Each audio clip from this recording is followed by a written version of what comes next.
Hello everyone, Radhe Radhe. तो friends, हम सभी महिलाएं कभी ना कभी एक बार ऐसे तो ज़रूर सोचते हैं, कुछ ऐसी टिप्स मिल जाते हैं जिससे हमारे घर के काम और भी आसान हो जाते हैं। तो फ्रेंड्स, आज मैं आप लोगों के लिए कुछ वायरल टिप एंड ट्रिक्स लेके आई हूँ जो आपके घर के काम को बेहद ही आसान और ईजी बना देंगी। चलिए देख लेते हैं। और चैनल पे नए हो तो प्लीज़ चैनल को सब्सक्राइब करना बिल्कुल ना भूलें। तो चलिए हम देख लेते हैं आज की सबसे पहली टिप, खजूर को लेकर। खजूर ये वाला हो या फिर ब्लैक वाला, कोई भी लाइए। फिर आप सारे खजूर को निकाल लीजिए एक बर्तन में और फिर एक एक करके इस तरीके से इनमें कट करिए और फिर इनके जो ये बीज है उनको आप निकाल लीजिए। तो इस तरीके से आप कट करके खजूर का जो सारा बीज है उसको निकाल लेंगी तो उससे क्या होगा कि आपका जो घर का काम है काफ़ी आराम होगा। जब भी आपको कोई रेसिपी में डालना होगा तो आपको कोई दिक्कत नहीं होगी, आप फटाफट निकालें और इसे कोई भी रेसिपी में आप डाल सकते हो, या फिर आपको खाना हो तो भी आपको कोई दिक्कत नहीं होगी। ये कभी ख़राब नहीं होते हैं और आपको बार बार बीज निकालने की भी ज़रूरत नहीं पड़ेगी। और अगर आपके घर में छोटे बच्चे हैं तब तो और भी अच्छा है, क्योंकि बच्चों को पता नहीं होता है कि इसमें बीज है, और या फिर वो कभी कभी साबुत खजूर खा लेते हैं और इसकी जो बीज है वो गले में फंसने का डर रहता है। तो इसीलिए आप इनका बीज पहले से ही निकाल के रख दें। और एक बात और होती है कि कभी कभी खजूर है वो अंदर से ख़राब भी होती है, इसमें फंगस लगा होता है। इस तरीके से आप कट करके इनके सारे बीज निकालोगी तो अंदर से चेक भी हो जाएगा, इसका पता भी चल जाएगा कि आपका खजूर अंदर से सही है या ख़राब है। तो इस तरीके से आप सारे खजूर को खोल लीजिए, उनका सारा बीज निकाल कर रख दीजिए और कोई भी कंटेनर में भरकर इनको रख दीजिए। जब भी किसी को यूज करना है या खाना है तो निकाले और खा लिए। तो इससे ये होगा कि आपको भी बाकी में काम छोड़ के इसको कट देने की ज़रूरत नहीं पड़ेगी। तो आप जब भी खजूर लाए इस तरीके से इनका बीज निकाल के रख दे, आपको बाद में कोई दिक्कत ना हो। अगली टिप देख लेते हैं, चलिए फिर। तो अगली टिप है हमारी प्याज को छीलने को लेकर। अब आप सोचेंगे कि प्याज छीलने में क्या है, प्याज को तो सभी लोग छील लेते हैं। तो एक बार मेरा तरीका देखिए, हो सकता है आपसे अलग हो। सबसे पहले प्याज को इस तरीके से रखकर हम इसको दोनों तरफ से कट कर लेंगे। एक हिस्सा इधर का कट कर लेंगे और दूसरा हिस्सा इधर का कट कर लेंगे। तो इसी तरीके से मैं दूसरा भी प्याज कट करके बता रही हूँ। एक इस इधर वाला भाग भी हमने कट कर लिया है और उधर वाला भी। तो अब हम क्या करेंगे कि इसको बीच से कट कर देंगे। तो बस इस तरीके से हम बीच से इसको कट करेंगे और जो ये प्याज का छिलका है इसको बहुत ही आसानी से हम निकाल देंगे। और कितनी आसानी से इसका छिलका निकल गया है, बिल्कुल भी दिक्कत नहीं हुई है। तो इस तरीके से प्याज छीलना बहुत ही आसान है, फटाफट से प्याज छिल जाएगा। और आप इस तरीके से मिनटों में ढेर सारे प्याज छील कर रख सकते हो। बस दोनों साइड से कट कीजिए और बीच से कट कीजिए, फिर छिलका निकाल लीजिए।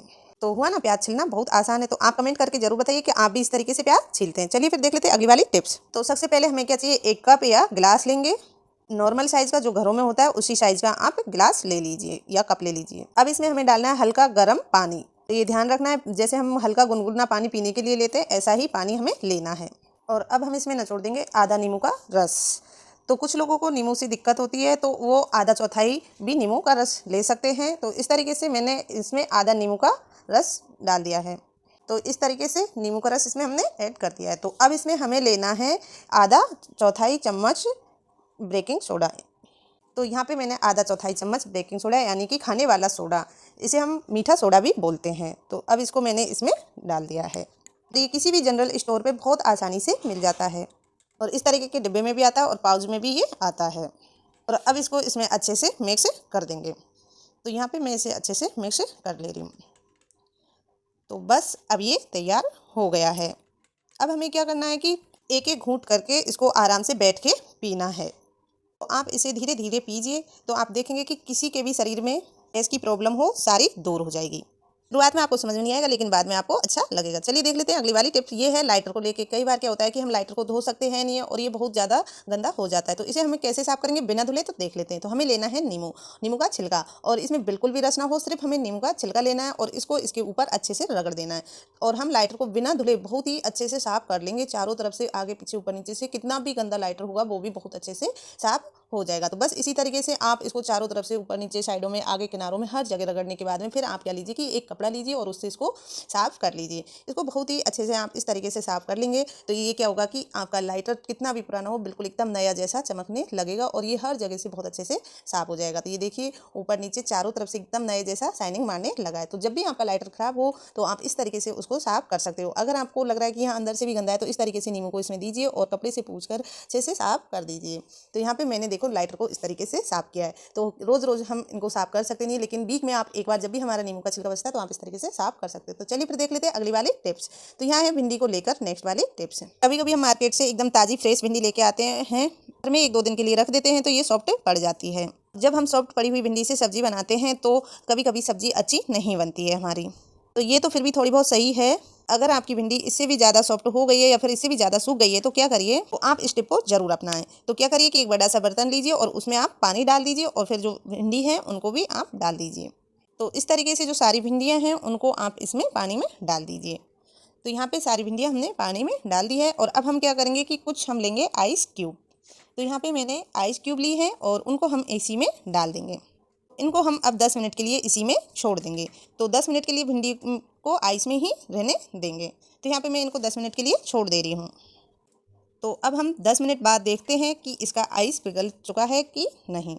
तो यहाँ पे 10 मिनट बाद देख रहे हैं कि इसका आइस पिघल गया है और हमारी भिंडी भी एकदम बढ़िया फ्रेश हो गई है। ये देखिए एकदम टाइट ऐसे लग रहा है कि एकदम अभी तोड़ के फ्रेश भिंडियाँ लेके आए हैं। तो इस तरीके से सूखी और सॉफ्ट भिंडी को भी आप ताज़ा फ्रेश एकदम कर सकती हैं, बिना एक घर में पैसा खर्च किए हुए। घर में ही बहुत अच्छे से आप भिंडियों को फ्रेश कर सकते हो और फ्री में आपकी भिंडी एकदम तैयार हो जाएगी। तो आते हैं तो पहली रोटी हम गाय के लिए बनाते हैं और पीछे की रोटी हम कुत्ते के लिए बनाते हैं। लेकिन एक रोटी और आप छोटी सी निकालिए और बहुत ही छोटी सी रोटी हो तो ये देखिए थोड़ा सा आटा लीजिए और इतनी छोटी सी रोटी आप बना दीजिए। और अब इस रोटी का हमें क्या करना है आगे मैं आपको वीडियो में दिखा रही हूँ। तो इसे क्या करिए कि दोनों तरफ से पलटकर इसे सेक लीजिए। जैसे हम नॉर्मल रोटी सेकते हैं सेम उसी तरीके से हम इसे भी सेक लेंगे। तो बस इसी तरीके से हमें इसको पलटकर सेक लेनी है। तो इस तरीके से सेकने के बाद अब हमें इसका क्या करना है कि अब हम इसे इस तरीके से सेक लेंगे और यहाँ पे इस तरीके से सेकने के बाद में फिर हम इसमें घी लगा देंगे। तो यहाँ पे थोड़ा सा मैंने इसमें घी लगा दिया है। तो अब इसे हम गैस चूल्हे पे रख देंगे। तो ये अब क्या हो गया, ये अग्निदेव की रोटी हो गई है ये।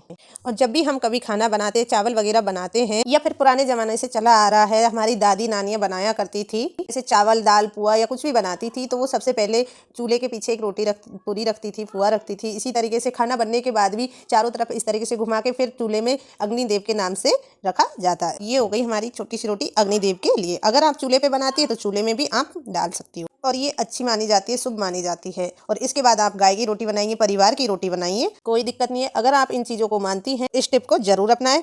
मैंने अपनाई है तो आपके साथ शेयर कर दिया। ये काफ़ी शुभ मानी जाती है। और वाली टिप है मौसमी को लेके। तो यहाँ पे मार्केट सीजन फिलहाल में मौसमी का आ गया है और जब भी हम मार्केट से मौसमी ले आते हैं और इन्हें हमें छीलने में बहुत ज़्यादा झंझट लगती है, नाखून में भी दर्द होने लग जाता है।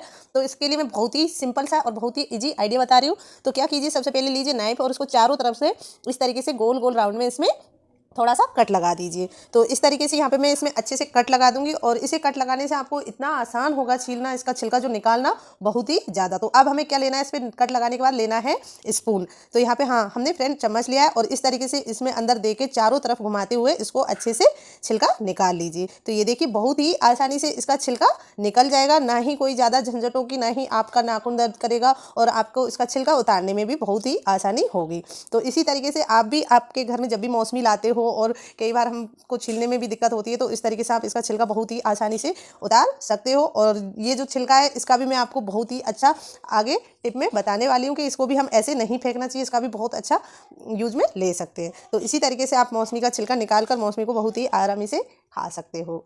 तो ये थी मेरी सेकेंड वाली टिप्स पसंद आई हो तो ज़रूर एक बार ट्राई करना। चलिए फिर देख लेते हैं हम अगली वाली नेक्स्ट टिप। ये वाली टिप है पैरों के फटे हुए नाखून और एड़ियों के लिए। बिना एक पैसा खर्च किए हुए आप घर पे ही आपके पैरों को बिल्कुल बहुत अच्छा शाइनिंग और चमकदार बना सकते हो। तो चलिए देख लेते हैं ये वाली टिप्स। तो यहाँ पे मैंने अपने पैरों के लिए बहुत ही अच्छा यूज़ बता रही हूँ। आपको ज़्यादा कुछ नहीं लेना, सिर्फ एक लेमन लेना है और उसको आपको ये नहीं कि कोई आप वही ताज़ा फ्रेश लेमन लो, आप किचन में या सब्जी में डाला हुआ बचा हुआ लेमन का छिलका उसको ही यूज़ में लेना है और इसे आपको आपके पैरों पे अच्छे से रब करना है लगातार। कम से कम आपको 10 से 15 मिनट लगातार आपके पैरों पे इसको रब करना है। इससे क्या होगा कि आपके जो पैरों की डलनेस है वो खत्म हो जाएगी, इनमें बहुत अच्छी शाइनिंग आने लगेगी, जो डस्ट है गंदगी सारा साफ हो जाएगा, इनका सांवला पर भी इनसे दूर हो जाएगा। और नाखूनों पर रगड़ने से जो आपके फटे हुए नाखून है, कई बार क्या होता है कि हम खराब वाली नेल पेंट ले आते हैं और उनसे हमारे नाखून फटने लगते हैं। तो नेल पेंट भी आप अच्छी यूज करिए जिससे आपके नाखून ना फटे। तो यहाँ पे मैं दोनों पैरों पे आपको अच्छे से रब करके दिखा दे रही हूँ। तो इसी तरीके से आपको आपके पूरे पैर पे साइडों में, बैक साइड में भी चारों तरफ अच्छे से रब करना है और इसे वीक में 3 बार रब करना है पैरों पे। नींबू को सिर्फ इसमें कुछ नहीं मिलाना है, सिर्फ नींबू ही लेना है और जो ये नींबू है इसको आप चारों तरफ आपके पैरों पर रगड़िए। तो इस तरीके से मैंने लेमन को अच्छे से रब किया है पैरों पर और आगे पीछे और नाखून पे भी, और इसे रगड़ने से हमारा जो पैर है वो बहुत ही अच्छे शाइनिंग मारने लगता है। कई बार क्या होता है कि फिर हम घर के कामों में इतने उलझे रहते हैं कि हम बिल्कुल भी अपने ऊपर ध्यान नहीं दे पाते हैं। तो उसके लिए मैंने सोचा कि बैठे बैठे जब भी आपको फ्री टाइम मिले तब आप इसको रब करिए, जिससे आपके पैरों की शाइनिंग बढ़ेगी, सुंदरता बढ़ेगी और खुद के ऊपर भी ध्यान देना बहुत जरूरी है। तो यहाँ पे मैं आपको दिखा रही हूँ, इसी तरीके से आपको रब करना है अच्छे से और रब करके छोड़ देना है। इसको वॉश नहीं करना है, आपको जितना टाइम मिले उतनी देर आप पैरों पर छिलके को अच्छे से रब करिएगा और फिर आपके पैरों को छोड़ दीजिए। फिर आप हाथों पे ले लीजिए, वही छिलके को आप अपने हाथों पे भी अच्छे से रब करिए। हाथों की जो गंदगी है, हाथों के ऊपर जमी हुई डस्ट है, धूल है, वो निकल जाएगी और आपके हाथ भी बहुत अच्छे से शाइनिंग मारने लगेंगे। आपके उंगलियों के जो नाखून फटे होते हैं वो बिल्कुल नहीं फटेंगे। इस तरीके से आप अगर रब करोगे, और इनको सिर्फ वीक में 3 बार रब करना है, 3 से 4 भी बार कर सकते हो जितना आपके पास टाइम हो। जब भी छिलका बच जाता है सब्जी में डालने के बाद तो उस छिलके को फेंके नहीं, इस तरीके से आपके हाथों पर रब करिए और छोड़ दीजिए। यहाँ मैंने 1 घंटे ही रखा है सिर्फ आपको बताने के लिए। फिर वॉश करने के बाद में अब मैं आपको दिखा दे रही हूँ इसमें हमें और क्या लगाना है। तो यहाँ पे मैंने पैरों को साफ कर लिया और जब हमारे नाखून फटते हैं तो उसके लिए मैं नाखून और एड़ी के लिए आपको बता रही हूँ कि हमें एक और चीज़ क्या लगानी है और ये हमें कब लगानी है। तो हमें लेनी है विक्स और ये हमको लगानी है रात को सोते टाइम।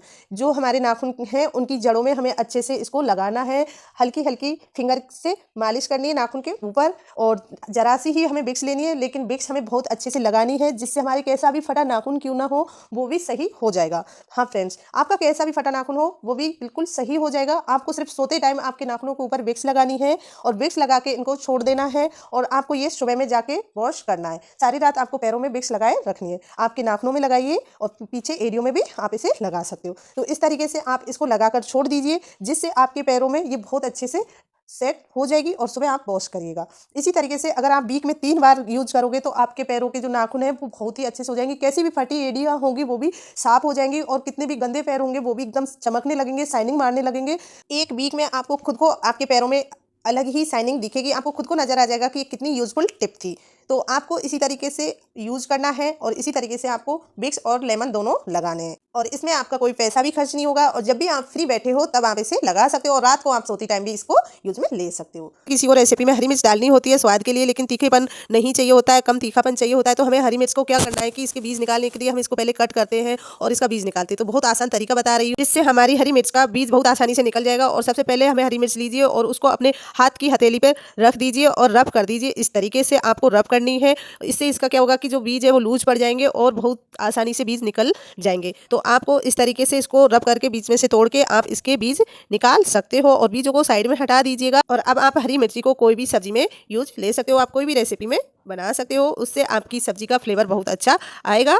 तो ये थी मेरी फर्स्ट टिप। पसंद आई हो तो वीडियो को लाइक एंड शेयर जरूर करना। चलिए फिर देख लेते हैं हम अगली वाली नेक्स्ट टिप्स। तो फ्रेंड्स नेक्स्ट टिप है किशमिश को लेकर। किशमिश हम मार्केट से ले आते हैं, बहुत सारी रेसिपियों में पड़ती है और हम पूजा के पास भी रखते हैं भोग लगाने के लिए। तो किशमिश बहुत अच्छे से ड्राई हो तो बहुत अच्छी बात है, वो जल्दी से ख़राब नहीं होती है। लेकिन कभी कभी किशमिश सॉफ्ट होती है और ज़्यादा दिन रखने के बाद उनमें छोटे छोटे कीड़े लग जाते हैं और गीली भी हो जाती है। तो किशमिश को ज़्यादा दिन स्टोर करके रखने के लिए हम सबसे अच्छा तरीका बता रहे हैं कि आपको किशमिश को फ्रीज में रख दीजिए, किसी कंटेनर में भर के रख दीजिए, पॉलीथीन में पैक करके आप उसे किशमिश को फ्रीज में रख सकते हो। फ्रीज में रखने से वो सालों साल ख़राब नहीं होगी, बहुत अच्छे से चलेगी। तो फ्रीज में आप इन्हें रख सकते हो। और अगर आपको फ्रीज में नहीं रखनी है फ्रेंड्स और ये ख़राब भी ना हो तो उसके लिए मैं आपको एक बहुत ही यूजफुल आइडिया बता रही हूँ। तो आप क्या करिए कि सबसे पहले आपको लेना है इसमें हल्दी। तो फ्रेंड्स हल्दी लेनी है, जो हल्दी हम खाते हैं वही हल्दी, सिर्फ आपको इसमें 2 चुटकी हल्दी मिला देनी है। तो यहाँ पे मैंने 1 चुटकी भर के ले ली है और अब इनको मैं अच्छे से मिला रही हूँ। इस तरीके से आपको अच्छे से मिक्स कर देना है हल्दी को इसमें। फिर आपको 1 और चुटकी इसमें हल्दी डाल देना है। तो यहाँ पे मैं इसमें 1 और चुटकी हल्दी डाल दे रही हूँ और अब इनको मैं बहुत अच्छे से मिक्स कर दे रही हूँ और ये बहुत अच्छे से ड्राई भी हो जाएगी और इनमें बिल्कुल भी कीड़े नहीं लगेंगे, ना ये गीली होगी, ये ऐसे ही ड्राई रहेगी। इस तरीके से आपको चुटकी भर के ही हल्दी डालनी है। मैं सिर्फ दिखाने के लिए दिखा रही हूँ। तो मैंने यहाँ पे 2 ही चुटकी हल्दी ली है, ज़्यादा हल्दी नहीं ली है। जितनी आपकी किशमिश हो उसी हिसाब से आप इसमें हल्दी पाउडर मिक्स करिएगा। तो यहाँ पे अब इस तरीके से ये देखिए पास में दिखा दे रही हूँ, बहुत अच्छे से इसमें मिक्स हो गई है। और अगर रही बात आप इसके टेस्ट की तो इसका टेस्ट बिल्कुल भी नहीं बदलने वाला है। जैसे सिर्फ ये इनको ड्राई बनाए रखेगी और ये ख़राब नहीं होने देगी, ना ही कोई कीड़े वगैरह लगने देगी। सिर्फ हल्दी इसमें यही काम करती है और इसका टेस्ट वगैरह सब अच्छे से रहेगा। और अब इनको आप कोई भी कंटेनर में भरकर रख दीजिए। मैंने यहाँ एक पॉलीथीन में पैक करके फिर एक डिब्बे में अंदर रख दे रही हूँ और ये काफ़ी टाइम तक चलने वाली है, बिल्कुल भी ख़राब नहीं होने वाली। चलिए फिर देख लेते हैं नेक्स्ट वाली टिप। तो यहाँ पे फ्रेंड्स मैं बता रही हूँ आटे को लेकर। तो ये वाली जो मेरी टिप है ये आटे को लेकर है। कई बार क्या होता है कि फ्रेंड्स हम लोग आटा लगाते हैं, रोटी बनाते हैं और फिर आटा बहुत ज़्यादा लग जाता है, बच जाता है। जैसे हमारे बच्चों को स्कूल के टिफ़िन बना रहे हैं तो उसमें से बच गया फिर, या फिर हमें जैसे भी हमें आटा कई बार बच ही जाता है। तो ये इसके ऊपर एक बहुत मोटी लेयर आ जाती है, मतलब पपड़ी छा जाती है। तो उसके लिए हमें क्या करना है, तो यहाँ पे हमको लेना है घी, और घी हमें जो बर्तन है उसमें चारों तरफ अच्छे से लगा देना है और फिर उसमें हम आटे को रख देंगे और फिर आटे के ऊपर इस तरीके से हम इस पर घी लगा देंगे। तो घी लगाने से क्या होगा फ्रेंड्स कि जो आटा है उसके ऊपर कोई भी पपड़ी वगैरह नहीं आएगी और ये एकदम सॉफ्ट बना रहेगा। और इसकी रोटी आप 1 घंटे बाद 2 घंटे बाद कभी भी बनाकर खा सकते हो। और इस तरीके से आप इसे ढक दीजिए, ये सॉफ्ट के सॉफ्ट ही बना रहेगा, ना इसमें कोई स्मेल आने वाली है और ये बहुत ही अच्छे से आप इसका खाना बनाकर खा सकते हो। तो ये थी मेरी आटे को लेकर टिप्स। तो चलिए फिर देख लेते हैं हम अगली नेक्स्ट वाली टिप्स। तो मैंने लिया है पुराना ख़राब नेल कटर। कई बार ये होता है कि जो हमारा नेल कटर है वो ख़राब हो जाता है और हम इसे ऐसे ही फेंक देते हैं। तो इसको हमें फेंकना नहीं है, इसका मैं बहुत ही अच्छा यूज बता रही हूँ। तो हम सबसे पहले इसका ऊपर का हिस्सा निकाल देंगे, ये वाला, और ये वाला हिस्सा हमें बहुत ही काम आने वाला है और बाकी उसको हम रख देते हैं। तो यहाँ पे मैंने इसको लिया है और साथ में ही इसमें मैं लूँगी फ्रेंड्स, ये तो सबके पास में होता ही है, जो जाड़ा लेने वाला झाड़ू है सबके पास होती है। तो इसकी जो ये एक हमें तार निकाल लेनी है। तो यहाँ मैंने इसको एक तार निकाल ली है। ये सॉफ्ट और थोड़ी टाइट भी होती है और ये अच्छे से घूम भी जाती है। तो हाँ फ्रेंड्स, ये बहुत अच्छे से घूम जाती है। तो इसको इस तरीके से घुमा के और इस पर सेलो टेप की मदद से हम चिपका देंगे। तो यहाँ पे मैं इसे सेलो टेप से चिपका दे रही हूँ। तो आप भी सेलो टेप से इसे अच्छे से लगा दीजिएगा। यहाँ ये बहुत अच्छे से लगा दी है। तो कुछ इस तरीके से हमें ये बनाकर तैयार कर लेना है। और अब हम यहाँ लेंगे एक सुई। तो जो सुई का नक्खू है फ्रेंड्स वो बहुत महीन होता है और इसके अंदर जाता नहीं है। तो ये जो होती है थोड़ी टाइट सॉफ्ट होती है, तो इसमें बहुत आरामी से चली जाएगी। तो इस तरीके से सुई के नक्खू में हम इसे बहुत आरामी से पेलेंगे। तो अब यहाँ ले रहे हैं हम धागा। तो फ्रेंड्स सुई में धागा डालने से तो हमें बहुत टाइम लगता है, कभी कभी तो काफ़ी घंटों घंटों लग जाते हैं। और ये जो धागा है तो इसमें इस तरीके से आपको डाल लेना है और फिर सुई को आपको खींच लेना है और आपकी सुई में धागा बहुत ही आरामी से आ जाएगा। तो ये देखिए फ्रेंड्स, इस तरीके से आप सुई में बहुत आरामी से धागा डाल सकते हो और इसको आप काफ़ी टाइम तक यूज कर सकते हो बिना कोई मेहनत के। ज़्यादा आपको मेहनत नहीं लगने वाली है, आपका समय भी बहुत बच जाएगा। तो इस तरीके से आप इसमें सुई में धागा लगा सकते हो बहुत ही आरामी से। कई बार हमसे सुई में धागा जल्दी से नहीं पे पाता है क्योंकि हम काफ़ी कोशिश करते हैं लेकिन हमसे सही से जल्दी से धागा नहीं डाल पाते। तो इससे आप बहुत ही जल्दी सुई में धागा डाल सकते हो बहुत ही इजीली। ये बहुत ही अच्छा काम कर रहा है, एक बार आप ज़रूर ट्राई करिएगा फ्रेंड्स। तो ये वाली वीडियो को ज़रूर ट्राई करिएगा। चलिए फ्रेंड्स, तो ये हुई मेरी आज की बहुत ही useful kitchen tip and tricks. Video अच्छी लगी हो तो फ्रेंड्स लाइक एंड शेयर करना, सब्सक्राइब करना बिल्कुल ना भूले चैनल को। फिर मिलूँगी नेक्स्ट वीडियो में, तब तक के लिए take care, bye bye all of you friends. Radhe Radhe friends.